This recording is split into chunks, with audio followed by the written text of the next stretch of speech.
You are listening to Single Serves. My name is Arno Martire and I am your host. Single Serves is a podcast dealing with design, architecture, business, and city building in which I interview an expert on a specific subject matter. Together, we dive into that topic and challenge conventional thinking in a thought-provoking conversation. I sincerely hope that you will find these conversations as engaging as I did and learn a thing or two in the process. Don't forget to send us your comments, criticism, and praise. To do so, you can email us at hello@rvltr.studio or leave a comment online. You can also subscribe to the podcast on our website at rvltr.studio.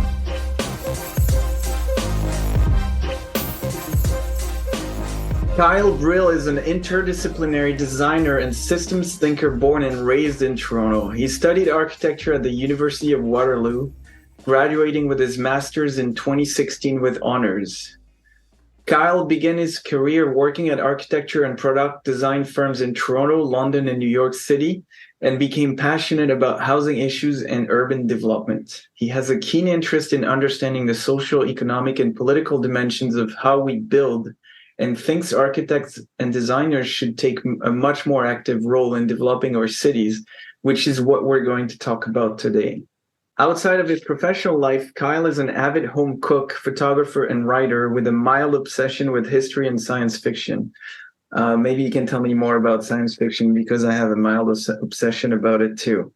So thank you very much, Kyle, for being on the show. Today we're going to talk about the housing shortage, possible solutions to it, and specifically the one you've been or ones you've been developing. As a quick side note, I refuse to use the term crisis for two reasons. First of all, everything is a crisis these days, and the word has zero meaning, or it's lost all its meaning. And two, a crisis implies a major unforeseen challenge, which is not what we're dealing with. The housing shortage was not unforeseen and was predictable. And I believe predicted by many people, and you can prove me wrong.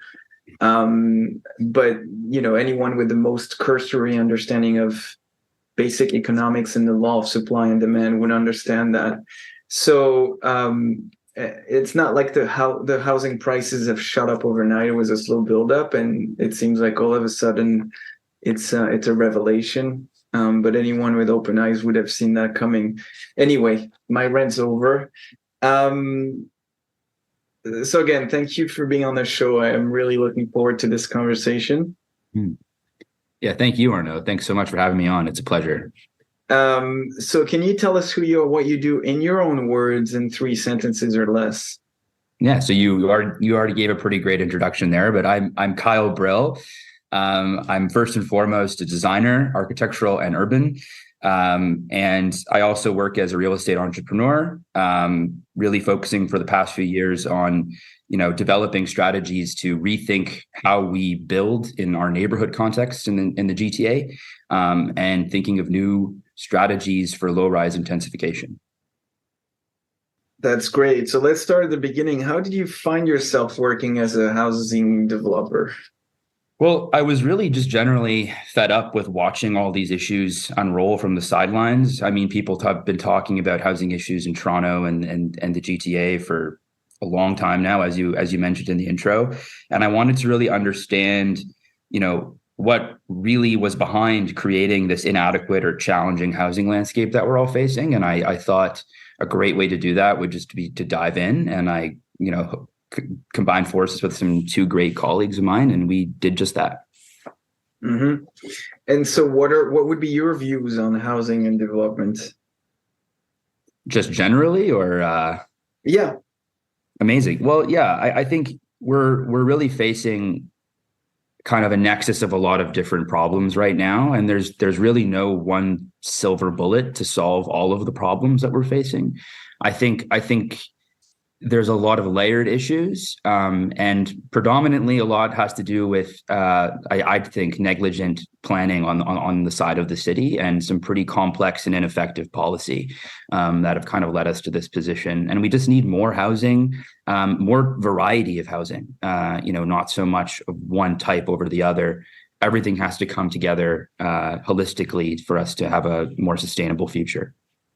Yeah, I think that's a great point. And as a quick aside, I was reading an article in Azure. It was an interview of Peter Clues, the principal at Architects Alliance, Mm-hmm. been probably the foremost condo builder in Toronto for the last couple of decades.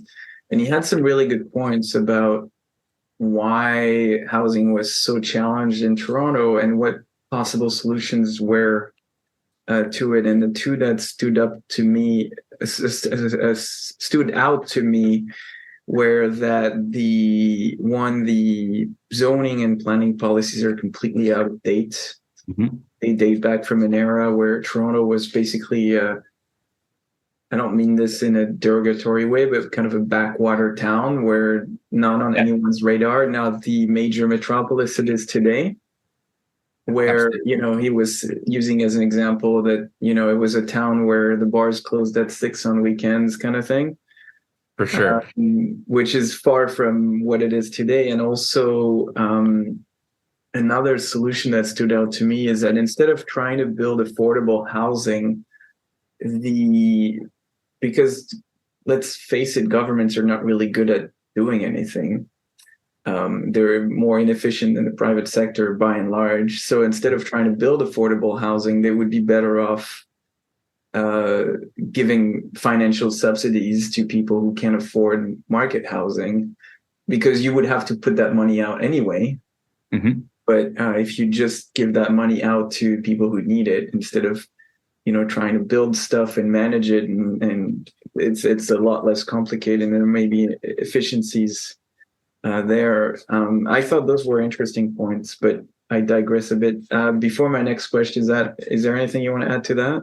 Yeah, I mean, I think Peter Clues's comments are interesting. I think Toronto, in a lot of ways, at least I like to think of it as being kind of a city that's going through its adolescence, or kind of coming out of its adolescence, is sort of coming into its own. It's good, dealing with a lot of growing pains, and we're trying to figure out the best way forward. And I think a lot of the planning and zoning issues that we really see come from the history of Toronto being an amalgamation of many different individual municipalities, right? And the way we consider zoning and planning is so site by site and so individually oriented to each individual case that it creates a ton of inefficiencies, and just, it's a bureaucratic nightmare to get anything done, which is why the government is so glacial with making any changes. It would seem there's just unneeded complexity there. And yeah, I think we're coming through a very difficult period, trying to understand who we are as a city and where we want to go, and how we want to live and build up. So it's a very interesting time. So, in preparing for this interview, you mentioned circular design. Can you tell us what it is and why it's important for addressing the housing shortage? Yeah, for sure.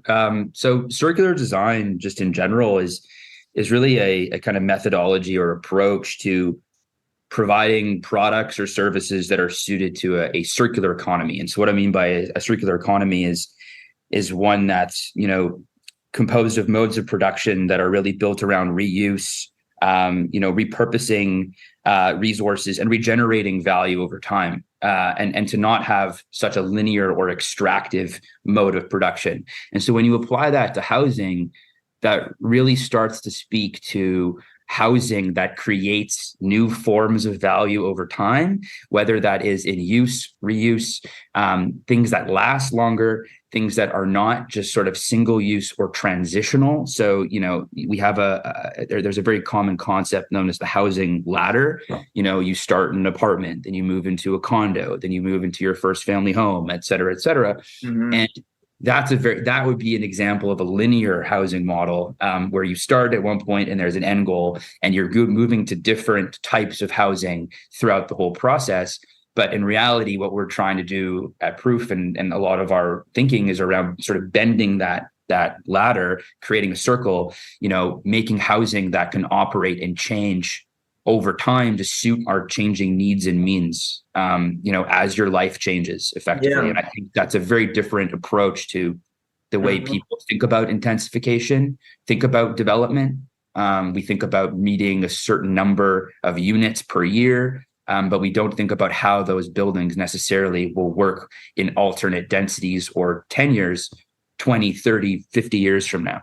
And that's just the general gist of that thinking.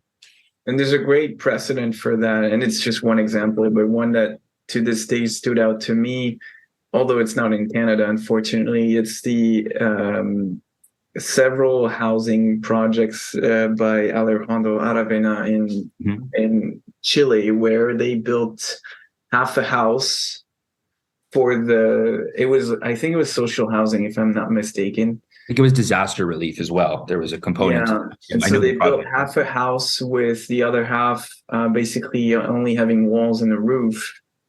And then that gave occupants the ability over time to expand their housing as they saw fit, both from a budget perspective and from a needs perspective. And I like this idea because it also takes, although here we like to think that everything has to be built by like builders and professionals, and you could very realistically build a shell that's structurally sound, maybe with all the rough-ins for the services, and then let people, finish the floors and the walls and putting their own kitchen if they're handy enough. Anyway, that's a bit of a digression, but I thought that was an interesting segue to the idea of housing that evolves with people. And maybe there's other models I'm not thinking of. Yeah, there's a few around the world. Or modular housing that's pre-designed to accept future models that can just plug in as needed. So I think there's ways to deal with that, but unfortunately, we don't see any of it here. A point that comes up in many conversations I've had about housing too, a limiting factor is the way things are funded. Mm-hmm. And I think new housing typologies almost require new ways of funding it, new financial models, because the ones we currently have just don't work are not conducive to allow people to innovate. What do you think of that? Absolutely. I think that's a really astute point. I think the sort of current way in which we finance housing, both from a development perspective and from an ownership perspective, are tuned to particular ways of building and particular types of housing. I mean, the mortgages that we have for personal homes these days, those are a relatively modern invention that I want to say, has its roots in the 1950s in government-backed personal mortgages. Those were financial instruments and products that were designed to facilitate the ownership of a particular kind of house. If the house works differently, or if we want to build something differently, it's not necessarily going to evenly, fit in the box of the mortgage products that we have and the debt products that we have today. And I think it requires, that's why I say it's not a silver bullet solution. And it's not necessarily like a building design or construction related solution to deal with all these housing challenges. It's every layer of the system, from financing to construction to policy. So I would tend to agree. I think we need to innovate across the board. So in that context, what do you think are the most promising innovations or models that you've seen or played with, or maybe you've seen elsewhere in other countries that we should try to emulate? Financial innovations or just general innovations? In general, financial, or the way we build, or anything else you can think of. Right. Amazing. Yeah, I think I've been very inspired by this notion of co-ownership or fractional ownership. And I think that kind of approach, you're seeing some uptick in it in North America. It's certainly more common elsewhere. But it's describe what it is. Basically, co-ownership is the idea that, you don't have to own an asset by yourself, a housing asset by yourself. You can enter a mortgage effectively with partners. It's like having roommates, but instead of paying rent, you're all paying into the same mortgage. And it helps reduce the financial load that a first-time home buyer, let's say, would have, in putting down a down payment and making payments. And instead of having tenants in their house, as an example, to help them with their mortgage, they would have co-owners in their house that they would live with. That poses challenges from the actual building design perspective, because not all houses are designed very well to be shared amongst multiple owners. So that's something that I think is interesting from a financial perspective. It also ties into, new trends around fractionalization of assets in the crypto space, for example. People are talking about that, tying digital currencies to real estate, but that's a bit above my pay grade. Other innovations, really, from a building design perspective, there's a lot of work in the Netherlands that's happening right now, specifically around this idea of adaptability, of around housing that can change. There's a whole movement out there called the Open Buildings Collective, with a bunch of architects and building and housing developers, which they're basically investing in housing as an infrastructure, something that could last the test of time. And the interiors of those buildings are designed to shift and change as tenancies and tenures would change. And it's really like a structural system innovation, and the way we consider building utilities. And if you can actually produce an open, free plan that and give the owners the agency to change the space as they need to, it unlocks some really interesting solutions. Those are two innovations that really come to mind. But you're also seeing a lot of people get involved in co-ownership from let's call it a more corporate perspective. You have like co-investors who, they'll buy the asset and then you pay them to gain equity over time. So that's another version of our borrow model. Yes, our borrow is really more to do, from my understanding, with down payment assistance. So they would own a certain percentage of the home, and you would effectively make your mortgage payments, but they help you get into it at the onset. There's other models. There's a company, for example, called Key Living, where I believe that they own the asset outright, and then you rent it from them over time and access equity in it over time. And they're kind of your co-owner partner in that relationship. So there's a lot of interesting models coming out, and it's all in response to how unaffordable everything is. And so there really is a lot of market innovation happening. So those are innovations to alleviate the insane cost of housing, but I think we need to talk about what needs to be done to reduce the cost of housing reduce maybe not, but at least preventing it from getting any higher. And that's supply, right? So absolutely. I think I'd like you to point fingers a little bit, because I think the reason I'm asking you to do that is because I think knowing where the problem comes from and holding the people responsible accountable is probably the first step in the right direction. So who in your mind is responsible for the insane cost of housing? And I know it's a very complex problem, so there may be more than one answer, but I'll let you answer that as you see fit, because I think it's important to talk about as well. For sure. Yeah, it's really hard to point fingers at one person, and obviously there's or one group, but I think, and there's obviously bad actors in every sort of, component of the housing problem. But I think if I were to point one finger very broadly, it really comes down to policymakers. I think and the amount of control that I think local politicians have over what kind of housing gets built and where. I'm not saying that there should be no regulation around what we build, but there seems to be, from my general observation, a large degree of decision making that's happening, amongst groups of people that are not necessarily professionally equipped to make those decisions.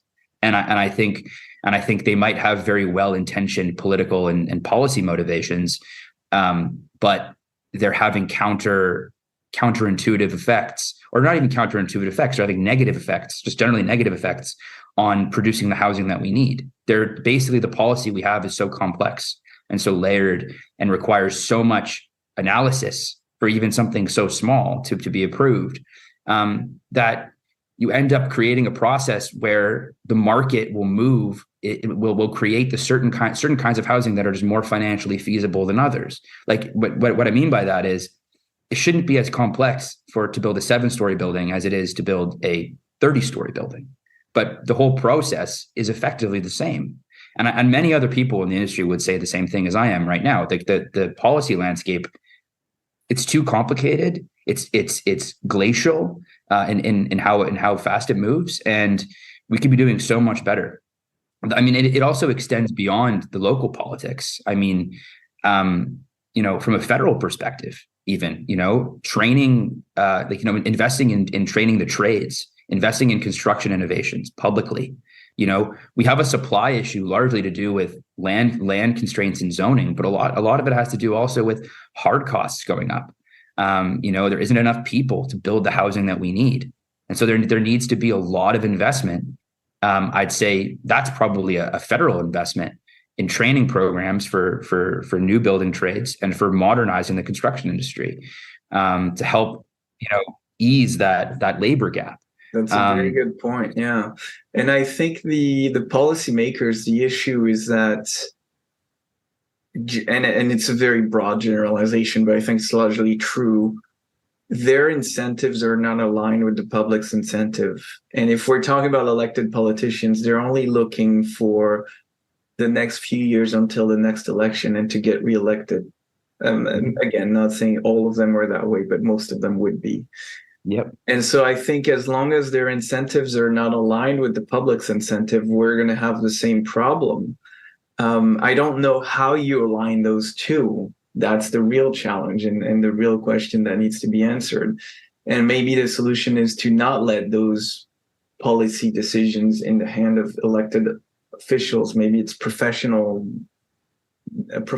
like planners or whatever. Yeah, that actually know what they're talking about. I don't know. I'm just talking out of my ass here.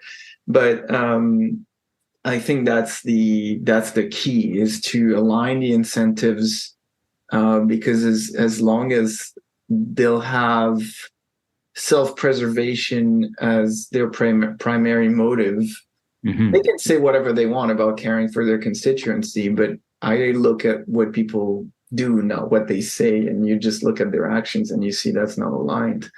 Absolutely. So if you sorry, go ahead. No, I just had one more thought that popped into my head as you were discussing that. I think, I've talked about this with my colleagues as well. I think in Canada, and maybe even in the North American context, we don't even necessarily have a discipline around urban design properly, like as it's done in other contexts around the world. I'm thinking again about the Netherlands, where it's a professional discipline of urban design.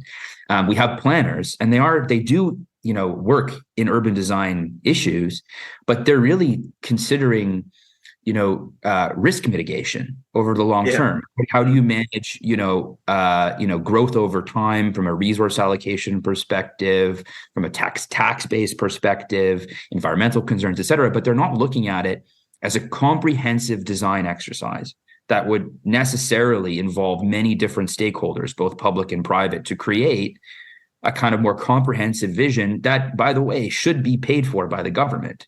Like the government should be funding these kinds of studies to actually comprehensively provide a clear vision forward that everybody can get behind. And I think that is the vehicle, probably a very good one that could help align everybody's interests.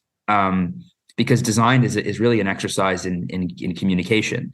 And if you can't communicate your vision effectively, which I don't think anybody in the city at a local constituency level has ever done, then you're not going to solve any problems. You're just I don't even think they have a vision, to be honest. No. Or the vision is, stay elected as long as they can. Because you have to think about, this might be unpopular, but it's true. If you take a city councilor, they make, I don't know, let's say $100,000 a year. It might even be more than that. And so that's a pretty cushy gig, even though $100,000 is not what it used to be. It's still a comfortable wage. It's not to say they don't deserve it. It's not what I'm saying. But if all you got to do is get reelected every 4 years or whatever it is to keep going, and it's a good cushy job that, probably has a lot of benefits and pays well. So yeah, you'd be a fool not to try and get reelected and continue living on the taxpayer's dime. Again, not that it's necessarily a bad thing, but we have to take that into account. And so I lost my train of thought. I forget where I was going with this, but anyway, that's the incentive. It's like they need to be paid for the work they do, and that's totally fair. But maybe it comes with term limits. Maybe it's one term or two terms. So when you're done, you're done. You can't continue, and so you have less of an incentive to pander to the people that are going to keep you elected, and maybe instead do actual things that are beneficial for the city. But I mean, if you look at other political bodies like the New Hampshire State Assembly or whatever it's called, they don't pay their members. They get paid $100 a year and purely voluntary. Yeah, it's purely voluntary. And so it limits the job to people who have the time and or the means to do it. Right. But it removes the financial incentive from the equation. So maybe you only get retirees or independently wealthy people, but they don't do it for the money. They don't do it for, and again, I'm not saying that's the solution, but maybe there's another model. Absolutely. I think people should very well deserve to, dedicate their life to public service and get paid for it if that's what they desire. I just think it's it's tricky how their powers work and how the local governance works in Toronto. And there should be more optimizations of how decisions are made. It really is as simple as that, and not giving so much control into such an even hyper localized context, right? When we're dealing with issues that are so intermingled and complex, you can't just look at it from one borough's perspective in the patchwork of boroughs of a larger city. It doesn't work that way. You're going to run into sort of bureaucratic brain damage that way, which I think we're already experiencing. We have been experiencing. So it's a really multi-layered problem for sure. And I think maybe another thing that came to mind is the councillors are elected on a very specific geographical area. Maybe it's councillors at large that we need that are not tied to a particular neighborhood, so that they're less incentivized to respond to people in certain neighborhood and more to look at the city wide issues. Yeah, I would tend to agree. So if you had a magic wand and you were tasked to solve the housing shortage and the insane costs, what's the one thing that you do? Like if you could do only one thing. Only one thing. Yeah. I think I would probably, just because I only have one choice to make, I would probably eliminate restrictive zoning measures. I think it's kind of insane to believe that we should protect a kind of typology of housing and prioritize, pre-existing character in the face of a changing city. I think that's irresponsible from a civic perspective and also from an environmental perspective. Yeah, and I can't agree more, because we have literally thousands and thousands of those Victorian narrow homes with the bay window in the front. They're literally the same in the entire city, and they're all more or less protected, or a lot of them are, from a heritage perspective. But the reality is, like, they're a dime a dozen. They're a commodity. So maybe you want to preserve the most significant examples of it because it's important. But and I mean, that's just one issue, but to want to preserve all of them for the sake of preserving them, I think is foolish, because first of all, they're not that pleasant to be in. They're very dark and narrow. Mm-hmm. And the city is supposed to evolve. We need to tear down stuff to build bigger and higher and more dense. And exactly. I've used that example many times, but when I first moved to Toronto, it was almost 18 years ago, 2005. I lived in Chinatown. No, I lived in first I lived in Kensington Market and then Chinatown on either side of Spadina. And it was baffling to me. I did not understand at the time that you could have entire neighborhoods of single family detached homes in the downtown core. It just did not make sense. Now I'm more used to it because it's been a long time, but it still doesn't make sense. Like that's the place where you'd want to have density because that's where everything's happening. It's where you have the jobs, where you have the entertainment. It's where you have everything.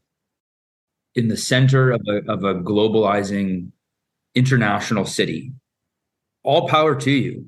But in some senses, that has to become a more expensive choice.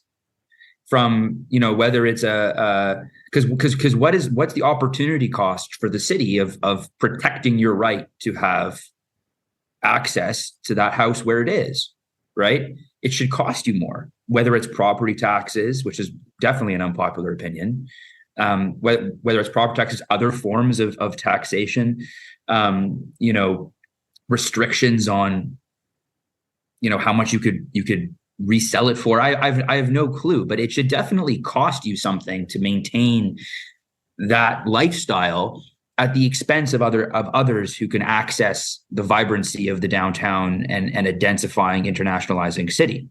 It seems clear to me, you know, if you were to upzone everything, obviously you can't necessarily do that just with you know, as you wish. There needs to be some kind of phasing of that process.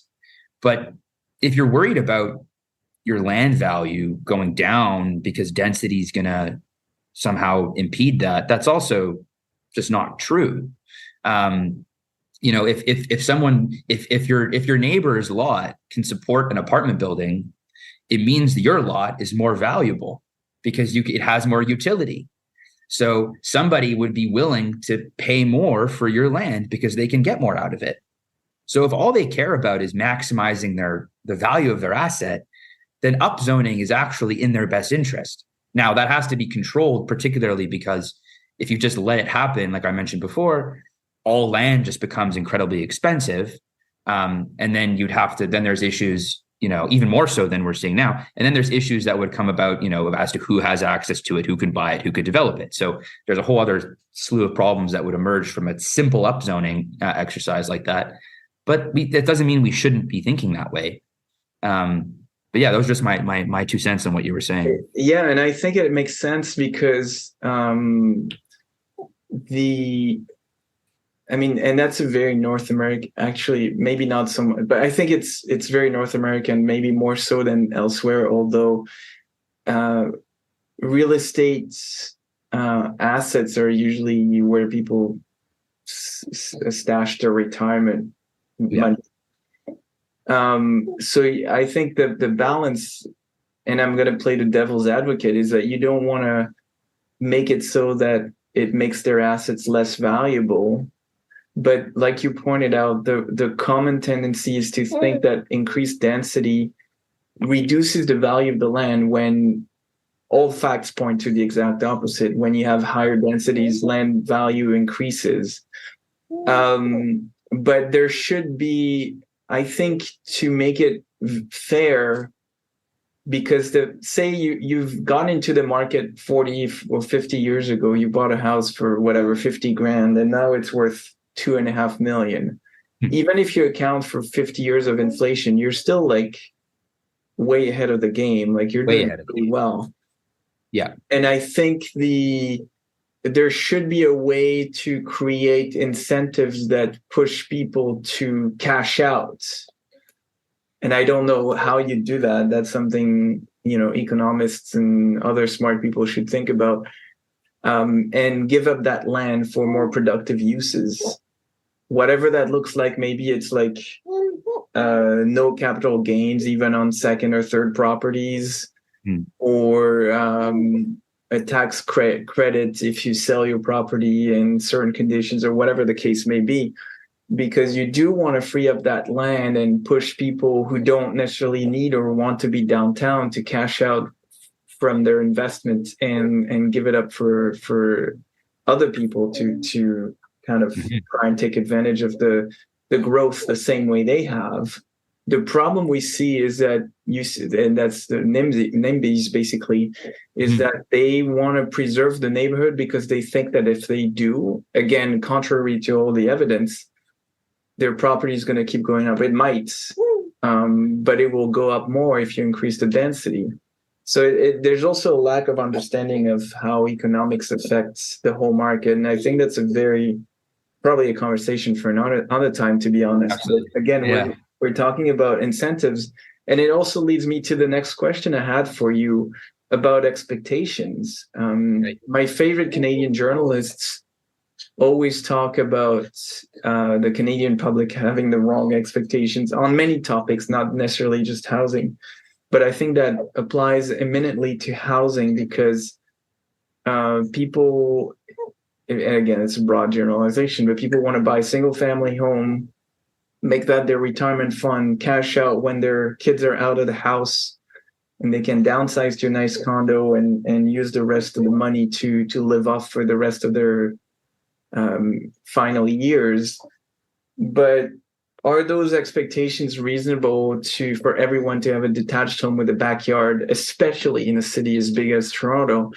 Because if you really want that, you can go live in Peterborough or King City or somewhere a little further out where there is plenty of room and land is widely available. But to me, it doesn't make sense anymore to promote that as the main kind of housing typology in a city this big and this pressured for housing. Right. I think that absolutely we need to realign our expectations. I think in most areas, not all, like there's some areas in Toronto that, could and perhaps could arguably be protected at their current scale. They have historic value, et cetera. But I think, largely speaking, we do need to reorient our expectations around how we live. I think that's naturally going to happen, and it is already happening as the way we live changes. I mean, housing always evolves and adapts to suit external pressures, whether that's economic, environmental, et cetera. The Victorian houses that we're trying to protect were mass housing in large part for a working class at some point in time. And it just has to do with how society functions. It is reflected largely in the housing that we produce. And if society is changing at large, if we're going through all sorts of economic, environmental transitions, the way we live and our expectations around how we live in a society also has to change. So, is it an expectation shift around typology? Is it an expectation shift around density? I'd say it's more around density than typology, because you can still live, like, for example, there are cities around the world where single family home ownership is still common next to, much more dense forms. Like, think of Tokyo as an example. That's a great example of a city that has, people still, a large percentage of people in Tokyo live in single family homes where they own their properties. Do they have backyards? No. There's a much denser sort of population base, and people are also way more flexible on the uses allowed, and you can have single family homes with a tiny cafe on the ground floor and you live above it. So it's much more flexible in the usage that's allowed, and actually more mixed too. It's not, you separate housing from everything else, which doesn't make any sense for a vibrant city anyway. Yeah, absolutely. I think what we're starting to experience too is the sort of conflation of domestic and work environments. More and more people working from home, people running side hustles out of their house, people renting it to other people to use in different ways. It's just, it goes against a lot of sort of the modern planning principles that try to neatly put everything into little buckets. Like, this is where offices go, this is where houses go, this is where towers go. And I think, that kind of let's call it regime, that kind of planning regime, is not suited for the complexity of the society that's emerging currently. And I think there's going to be a need for a lot more blending of uses and types, to allow for a much more, let's call it, emergent form of urbanism that kind of is dictated by the way society works, which is something that you sort of see in Tokyo as an example. Again, Tokyo or Seoul or many other cities are in the world. And you used to see it in Toronto to an extent because you had a lot of those little corner stores. Yes. That have been grandfathered in. So if you're lucky to own one, you can still use it as commercial space, but you try to get it zoned as such today from scratch. Good luck with that. Possible. And some of them have been converted, to be great restaurants or community amenities of that type. And we love them, but we can't build them. They're they're illegal. It makes absolutely no sense. No, so it's nuts. It's contradictory. So I think we need to reorient our expectations. Absolutely. I think people need to realize that density isn't a problem, especially in a city like Toronto that is going to be popular and remain popular for many years. And that's an economic center. I think to think that I can have my little tomato garden in the backyard that never gets overshadowed by a high-rise building for the rest of my life, and my children will have that right, and et cetera, et cetera. It's just, that means that Toronto has not changed. And that's and again, like I said earlier, that's irresponsible for a variety of reasons. Yeah, I'm going to refrain from commenting on that because I have neighbors, some of them are really stupid, and I've had to deal with them on Committee of Adjustment matters. And it's just, the shit you hear is just crazy. Yeah. But we've all been through that, I'm sure. We've covered a lot of ground. I think it was very interesting conversations, and I think you've answered all the questions I had for you. Is there any final thoughts you'd like to share with the audience before we wrap up? Yeah, I think I would really encourage people, if you care about housing and you care about sort of the future of the city, to get involved in as many capacities as you can. Join a group, like join the Urban Land Institute, or any of other variety of groups. Attend a Committee of Adjustment hearing if it's in your area. If you're pro-housing, just go out and speak up. It's important that pro-housing voices are heard, and that a different future is possible. I mean, in amongst my colleagues, we like to say that the future is not what it used to be. The actual models that we have, in our minds don't necessarily apply anymore. They might have seemed like great ideas 10, 20 years ago, but it's not the case anymore. And I think a new, better future, is possible. I'm hopeful for that. And I think it takes people getting involved and standing up for what they want to see, to make that a reality. So I would encourage everybody to do that. If you care, and we can build a better future together for sure. Yeah, and I've done some of that, particularly the going to Committee of Adjustments to support neighbors, and it was a very enlightening experience. I'll just leave it at that. But I encourage people to do the same thing, because that's, if we have all become a little more civic minded, then we can, you can make a change at a small scale, but if enough people do that, then it adds up, right? Absolutely. I believe in that 100%. Well, thank you very much, Kyle. It was a great conversation, and hopefully the first of many. Yes. Thanks so much, Arnaud. It was great to talk to you today.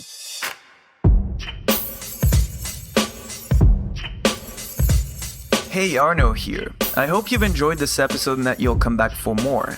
Please share with your friends and colleagues, and remember to subscribe on our website at rvltr.studio. Until next time, ciao.